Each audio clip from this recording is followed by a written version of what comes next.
वो प्रधानमंत्री ने जो कहा असल में लोगों ने उसको ऐसे ही लिया, वो असल में चेतावनी थी कि इन भाजपाइयों, इन हत्यारों, इन बलात्कारियों से अपनी बेटियों को बचाना होगा।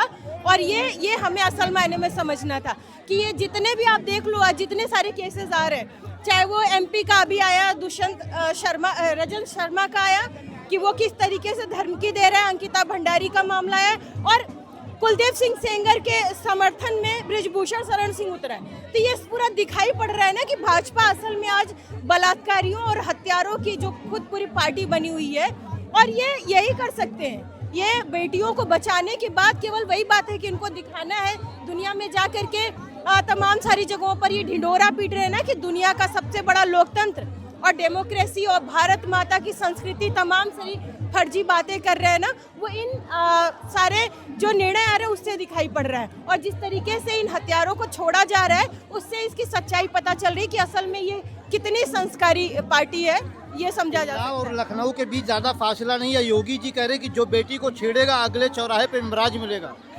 इससे ज्यादा हास्यास्पद तो कुछ हो ही नहीं सकता है ना कि इसी केस में, उन्नाव के केस में ही उस लड़की को जाके योगी आदित्यनाथ के आवास के बाहर आत्मदाह करना पड़ा था।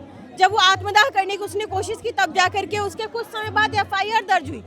तो इनके कथनी और करनी में जमीन आसमान का फर्क है। और ये जो कहते हैं, मतलब भाजपा और ये पूरी पार्टी तो ऐसी है ना कि जो ये कहते हैं इसका ठीक उल्टा करते हैं। जब ये बात करें कि हम जनता के लिए काम कर रहे हैं, तो असल में मान लो आप तुरंत ही समझ जाओ कि जनता के खिलाफ कोई ना कोई नीतियां लाने वाले हैं। जब ये मतलब ये ऐसे भी हमें दिखाई पड़ा आज के समय में। अभी 25 तारीख को एक तरफ तो प्रधानमंत्री जा करके क्रिसमस डे की बधाइयां लोगों को दे रहे, चर्च में जा करके कुछ कर रहे हैं, और दूसरी तरफ उनके गुंडे छोड़ दिए गए हैं लोगों को मारने और पीटने के लिए। तो वो ये साफ दिखाई पड़ता है, ये ऐसे ही रावण है ना।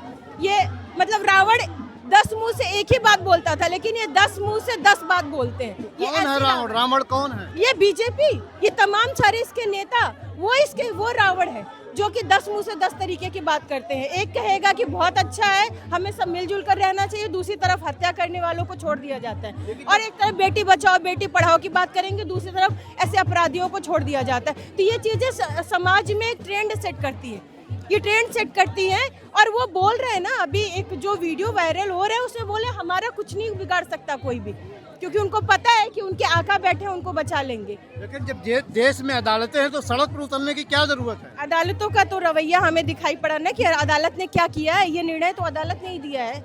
और आज के समय में 2014 के बाद जब से ये भाजपा सरकार सत्ता में आई है, ये एक फांसीवादी सरकार है। इसने अदालत को, पुलिस प्रशासन को, ये तमाम सारी जगहों के जितने भी लोकतंत्र के खंभे थे ना, इसको इसने खोखला कर दिया है।